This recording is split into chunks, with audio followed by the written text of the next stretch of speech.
Magandang araw mga kaibigan. Ako po si Bon.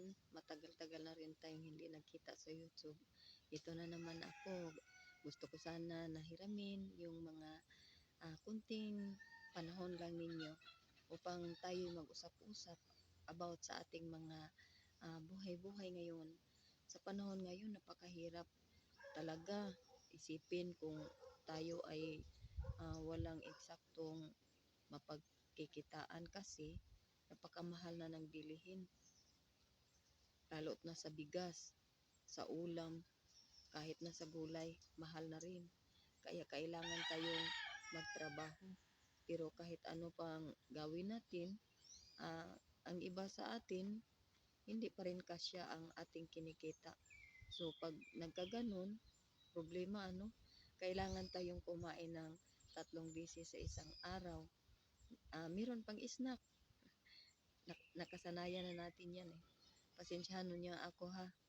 Hindi kasi ako fluent mag-Tagalog, Bisaya kasi ako. Pero try ko na para maunawaan ninyo ang ibig kong sabihin ngayon.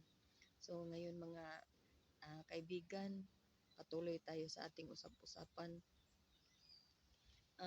Napag-isip-isip niyo na ba na sa hirap ng panahon ngayon, kahit mahirap dito, meron din itong katapusan. Dito sa mundo na ating kinagalawan, napakabuti ng Panginoon kasi dito, pinaranas niya sa atin na maging masaya.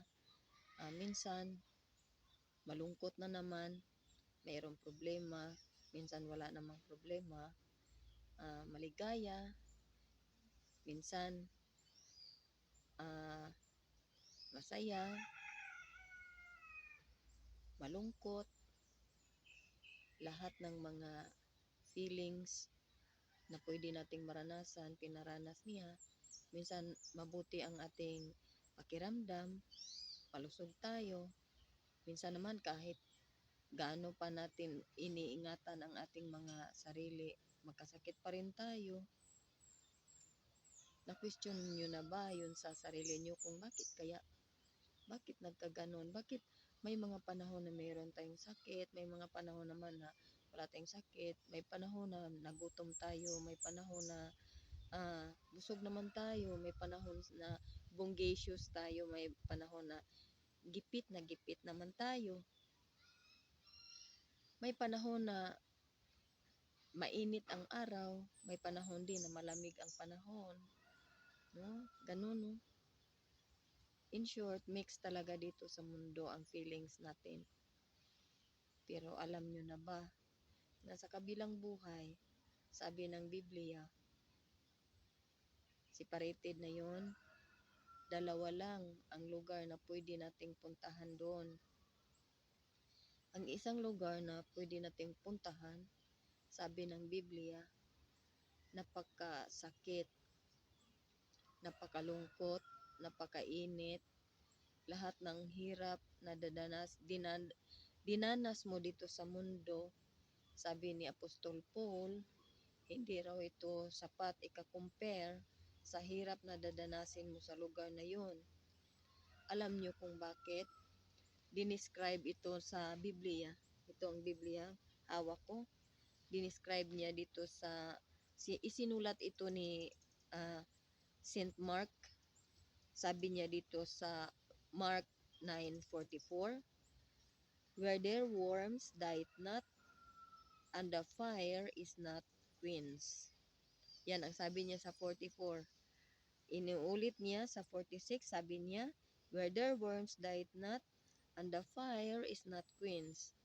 Inuulit-ulit dito sa 48, sabi niya, where their worms died not, and the fire is not quenched.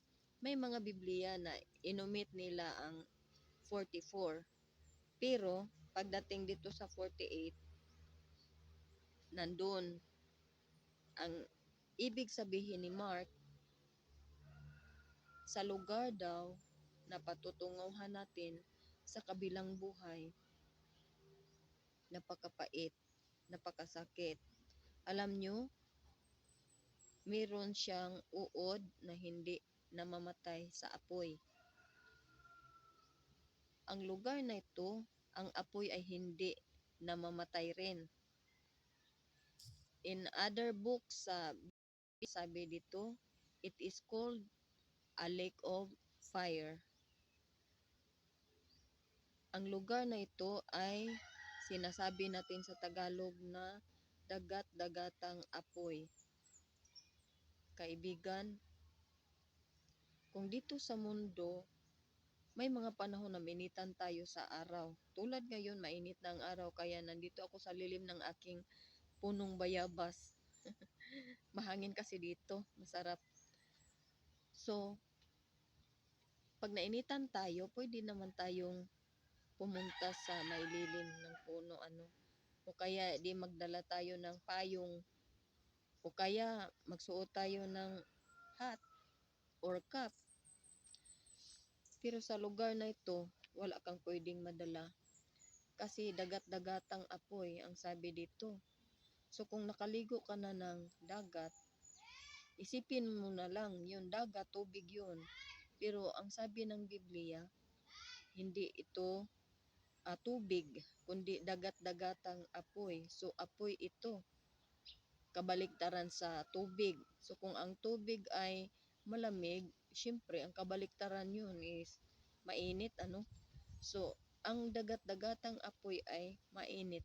Naranasan mo na ba na mapaso yung daliri mo sa apoy nang ikay magsaing? Masakit, di ba? O dun sa kabilang buhay, hindi daliri mo lang ang mapaso. Hindi rin paa mo lang ang mapaso. Hindi rin kamay mo lang ang mapaso. Kundi ang sabi ng Biblia sa Revelation 20:15, and whosoever name was not found written in the book of life shall cast into the lake of fire. So sinasabi ko na sa iyo, lake of fire yun. Malaki na lake of fire. Was cast out. Was cast out. Ang ibig sabihin yun, itapon ka. Hindi ka hawakan sa kamay at saka pasuan lang. Kundi yung buong pagkatao mo, itapon dun sa dagat-dagatang apoy. Wala kang magawa. Tao ka lang. Malaki ang tumapon sa iyo na angel. So kahit marunong ka sa karate, marunong ka sa judo, marunong ka sa kung fu, wala ka pa ring magagawa. Itapon ka doon sa dagat-dagatang apoy sa panahon na ikaw ay mamatay o sa panahon na ikaw ay pumanaw dito sa mundo at hindi makita ang pangalan mo na nakasulat doon sa libro ng mga buhay na sabi ng Biblia sa Revelation 20:15, hindi ka na-register ba? Ang ibig kong sabihin, pag hindi ka na-register sa langit, itapon ka doon sa dagat-dagatang apoy. Kaibigan, ang pagpa-register sa langit ngayon natin pwedeng gawin habang tayo ay may buhay dahil nangangailangan yun ng decision natin. Decision making yun eh. Kung ikaw ba ay magpa-register sa langit o hindi. Yun ang sabi ni Kristo sa John 3:3 nang nagtatanong si Nicodemus. Sabi ni Hesukristo, kung hindi raw ang tao ipinanganak muli, hindi siya makapunta sa langit. So sabi ni Nicodemus, paano raw siya papasok uli sa sinapupunan ng kanyang ina na malaki naman siya. Sabi ng Panginoon, ang nabuhay, ang sabi ng Panginoon, ang ipinanganak sa flesh ay flesh. At ang ipanganak sa spirit is spirit. Ang ibig sabihin nun, pag ikaw ay tumanggap kay Panginoong Hesus, ikaw ay ipinanganak muli sa espiritu. Ganyan yun ang pagkaunawa. Kung ikaw ay maniwala na si Kristo, iniwan niya ang kanyang kaharian, ang kanyang karangyaan, ang kanyang kayamanan, ang kanyang mga treasure doon sa kanyang kaharian. Iniwan niya para pumunta dito sa mundo na puno ng makasalanan dahil sa kanyang pag-ibig sa atin. Kung maniwala ka na ginawa niya yun noong unang panahon, at hindi lang yun, basta lang siya pumunta dito, kundi nagpakamatay din siya sa krus. Kinumpleto niya ang lahat, hindi siya basta lang pumunta, kundi isinisakripisyo, isinisik, nahirapan ako doon eh. He sacrificed himself to us. Ang hirap pala mag-Tagalog. Pasensyahan nyo na.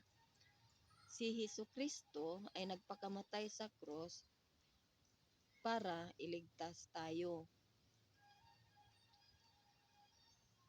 Alam mo, sa panahon na siya ay nandoon na sa cross, umiyak siya dahil sa sakit na kanyang dinanas. Pero pwede niyang hindi na yon ipagpatuloy.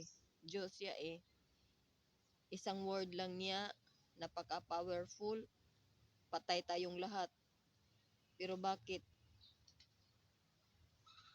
kinailangan niya na danasin yung napakasakit na kamatayan? Dahil sa gusto niya na ipaalam sa atin kung gaano niya tayo kamahal, na kahit ang buong buhay niya, isinasakripisyo niya. Ayan, nabigkas ko na. Isinasakripisyo niya para sa atin. Sabi niya sa John 3:16, sabi ni John, "For God so loved the world." Hindi si Jesus lang ang umiibig sa atin, kundi pati rin si God the Father. Siya si Jehovah. Ang ibig sabihin nun, sabi niya, "For God so loved the world." Yung God dyan ay si Jehovah. That He gave His only begotten Son. Yung begotten Son dyan, nag-iisang anak, ay si Hesus Kristo. That whosoever believeth in Him, kung sino raw ang maniwala sa Kanya, should not perish. Hindi raw mamamatay doon sa inferno. Yan ang ibig sabihin nun. But have everlasting life. Kundi magkaroon ng kinabuhing walang hanggan. Kinabuhing walang hanggan. Buhay pala na walang hanggan. Yon ang ibig kong sabihin. Na-mix ko na ang Bisaya at saka Tagalog. Buhay na walang hanggan doon sa kanyang kaharian. Yan kung maniwala ka sa kanya. Sabi ng Biblia. Itong Biblia ay nakasulat dito ang basic information before leaving earth. Walang ibang libro na nagtuturo sa atin na mayroon palang buhay pagkatapos ng buhay natin dito. Hindi tayo parehas sa hayop na pag namatay na, wala na. Tayo kasing mga tao, meron tayong tatlong bahagi. Meron tayong tinatawag na katawan, meron tayong kaluluwa, at meron naman tayong espiritu.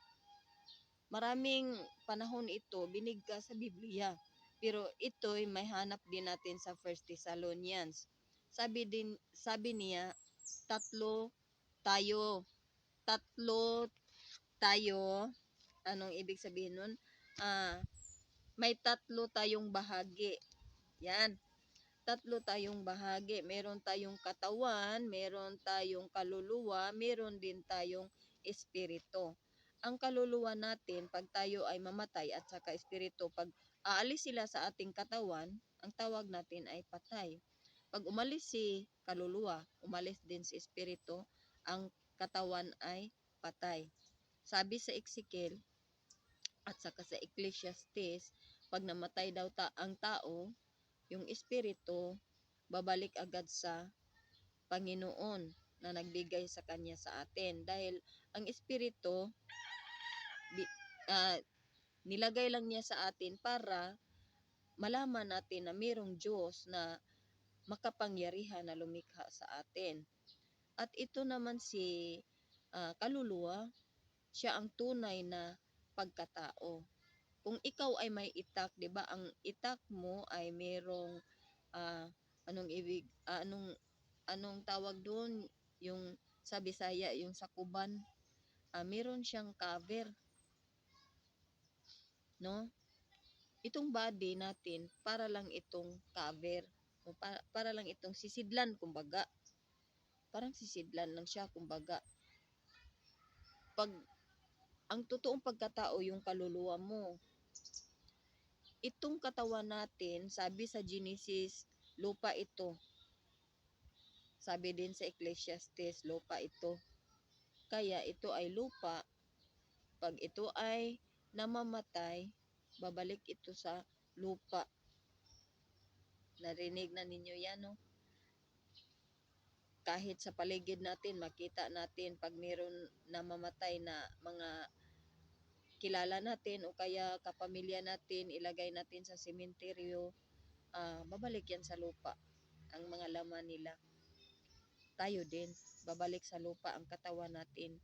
Pero ang kaluluwa natin, eternal yan eh. Di mo napansin na kahit tayo ay may edad na, parang pareho pa rin ang feelings natin nung tayo ay teenager pa. Dahil ang kaluluwa natin ay hindi talaga tumatanda at eternal siya. So, itong kaluluwa natin, ang patutunguhan niya, pag hindi siya na-register doon sa libro sa mga buhay sa langit, itapon siya sa dagat-dagatang apoy. Doon siya mag-suffer forever. Dahil yung dagat-dagatang apoy, eternal din yun. Hindi yun sana para sa atin. Para yun sa ni Lucifer at saka yung mga alimpuris niya, yung mga demons, yung tinatawag natin na mga angel, yung tinatawag natin na mga diwata ba, yung tinatawag natin na mga engkanto, yun, mga falling angel yan. Totoo yan, nag-exist yan. Ang iba niya nasa punong mangga, punong malite, malaking bato. Siyempre, inihulog sila dito sa mundo. Pag doon sila napunta sa bato, di engkanto siya sa bato. Pag doon siya sa dagat, di engkanto siya sa dagat. Anong tawag niya? Sirena, Shukoy. Oh, totoo, mga totoo yun. Pero sa kahuli-hulihang panahon, sila ay itapon doon sa dagat-dagatang apoy. Sila lang sana ang itapon doon. Kaso si Satanas ayaw eh. Ayaw niyang tayo na mga nilikha lang ng Panginoon na galing lang tayo sa alikabok. Alam mo ba na ikaw ay alikabok? Ako ay alikabok. Ikaw ay alikabok. Tayong lahat ay mga alikabok lang noon. Pero ginawang tao ng Panginoon. So nakita yun ni Satanas kung paano tayo ginawa eh. Nagalit siya. Ayaw niyang tayo lang alikabok pumunta sa kaharian ng Panginoon. Eh siya hindi na pwede tumira doon. Pwede naman siya pumunta doon sa ngayon. Kung makita natin yan sa Job. Na pumunta siya dito, chismoso yun eh. Ako, maritis. Mahirap yun. Si Satanas ang napakaunang maritis. Sabi niya doon sa Book of Job. Sabi ng Panginoon, Satanas, nakita mo ba ang aking alagad na si Job? Sabi ni Satanas, oo nga. Malaki ang blessing o marami ang blessing na binigay mo sa kanya kaya naging faithful siya sa iyo. Pero pag i-destroy mo yung lahat na nasa kanya, 'di ba? Ayaw na niyang sumamba sa inyo. Pero ginawa na niya ni God. Binigyan niya ng pahintulot si Satanas na i-try si Job for how many times. Pero hindi pa rin nagbabago ang faith ni Job sa kanya. So, ni-restore naman ng Panginoon lahat ang mga nawala kay Job. So, sa libro ng Job, doon natin makikita na si Satanas ay pumunta din sa langit at nagmarites. Hindi ko naman sinasabi na lahat ng marites kay Satanas. Yun, si Satanas ang unang marites. Kaya namarites si Satanas. Ayaw niyang tayo ay makapunta ng heaven. Kaya si Eva ay kanyang nilinlang upang kumain sa prutas na tinatawag na knowledge of good and evil. Hindi yun mansanas, hindi yun apple. Ang tawag doon, sabi ng Genesis, ay fruit of knowledge of good and evil. Yun ang pangalan sa prutas na yun. O nilinlang niya si Eva upang kumain. Sabi ng Panginoon noon, makain niyo lahat ng mga bungang kahoy dito o mga prutas dito sa hardin, maliban lang sa isang puno na nandyan sa gitna ng hardin na ang pangalan ay knowledge of good and evil. Dahil pag kayo ay kakain sa prutas na yon, mamamatay talaga kayo. Ngayon, nilinglang ni Satan si Eve, kumain sa prutas, kaya tayo ngayon mamamatay na din. Yun ang sala ni Eva at saka sala ni Adam, yun ang makapa-inferno sa atin. Hindi yung pagmarites natin. Hindi yun. Hindi yung mga kasalanan na magawa natin ngayon. Walang perfecto eh. Sa isang araw, maraming beses tayo maraming beses tayo magkasala. No? Pero hindi yun ang sala na makapapunta natin sa inferno. Ang makapapunta natin na sala ay yung kasalanan na nagawa ni Adan at ni Eva. Dahil si Adan at si Eva ay ating mga ninuno. Sila ang ating mga ninuno. Magkapatid tayong lahat eh. Iba-iba lang apelyido natin dahil sa government. Dahil sa government. Pero isa lang ang ating ninuno, si Adan lang at si Eva. Nandun tayo lahat nang galing sa kanila. So, sabi ng Panginoon, pag kumain sila, mamamatay sila. Yun din ang sabi ng Romans 6:23, for the wages of sin is death. Ang wages daw sa sin is death. Sabi ng Biblia, but the gift of God is eternal life. Pero merong but. Yung but maganda. Gift of God is eternal life. So, ibig sabihin ng gift ay bigay lang, hindi natin binili. Hindi natin tinumbasan ng kung ano-ano. Bigay lang ni Lord.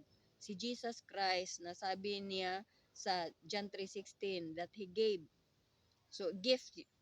Pag give, ibig sabihin gift. So, si Jesus Christ ang gift na binigay ni God the Father sa atin dito sa mundo. Pag maniwala daw tayo sa Kanya, we have eternal life, sabi ng Romans. So, ikaw kapatid, maniwala ka ba sa Kanya? Mahal ka Niya? Sabi ng John 3:16, that whosoever believeth in Him should not perish. Hindi ka na mapunta sa dagat-dagatang apoy. Pagdarating sa atin ang panahon na tayo'y lumisan dito sa mundo. Kung anong panahon tayo lumisan dito, hindi na tayo itapon sa dagat-dagatang apoy. Dahil pag ikaw ay maniwala kay Kristo na ginawa niya lahat ng mga sakripisyong sinasabi ko kanina para sa atin, para maligtas tayo, hindi na tayo itapon sa apoy. At yun, pag naniwala ka, sabi din ni St. Luke sa 10:20, yung mga pangalan natin ay isulat doon sa libro sa mga buhay sa kalangitan. So kung maniwala ka na ginawa ni Kristo yun lahat para sa atin, ang pangalan mo ay isulat doon sa libro. Yun lang kasimpol mga kaibigan. Pag maniwala ka sa ginawa ni Kristo, yung pangalan mo isulat na doon sa kaharian ni Kristo, doon sa libro sa mga buhay. So, ngayon, kaibigan, kung ikaw ay maniwala, please follow this short prayer. Isipin mo na ikaw talaga ang nagdarasal nito. Nag-guide lang ako sa iyo. So, sige, mag-pray na tayo. Let us close our eyes and bow our head and follow this prayer, please. Lord Jesus, I know I am a sinner. Please forgive me from all my sins, and I believe you, Lord, and I accept you now as my Lord and Savior. Please come into my heart. In Jesus Christ's name, I pray. Amen. So kaibigan, pag ginawa mo yon, sabi ng Panginoon, huwag ka nang matakot. Dahil yung pangalan mo ay isusulat doon sa libro sa mga buhay sa langit. Yun ang sabi sa Luke 10:20. So, pagdarating sa atin ang panahon na tayo ay lilisan dito sa mundo, hindi na tayo matatakot dahil buhay pa tayo ngayon, pero pag namatay na tayo, meron na tayong patutunguhan na buhay na walang hanggan doon sa kaharian ni Kristo, dahil sabi ng Panginoon sa Hebreano 9:27, and it is appointed unto man once to die, and after this the judgment. So pag namamatay tayo, i-judge tayo ng Panginoon. Pag open ng Book of Life, nandoon na ang pangalan mo. So hindi ka na dapat matakot. Buhay ka pa ngayon pero registered ka na sa heaven. So kung kailan ka niya kukunin dito sa mundo, na register ka na sa langit. So ako din, tulad mo, naniwala kay Kristo. So pag ako din ay ililisan dito sa mundo, naniwala ako na papunta ang kaluluwa ko doon sa langit, dahil naniwala ako na totoo ang sabi ng Biblia na ang pangalan ko sa panahon na naniwala ko sa Kanya ay isulat niya sa Book of Life. So naniwala ko na nandoon na ang pangalan ko noong January 7, 1989. Yun ang mga panahon na tumanggap ako sa Kanya. Yun ang mga panahon na naniwala ako sa Kanya. So pagdarating ang panahon na mamamatay ako, nandoon na ang aking pangalan sa Book of Life. So kung nandoon ang pangalan ko sa Book of Life, doon ako titira kay Kristo. Yun ang sabi niya, kung saan ako, nandoon din kayo. So salamat mga kaibigan, salamat sa panahon na iginugol nyo sa akin, sa pakikinig. Salamat hanggang sa susunod.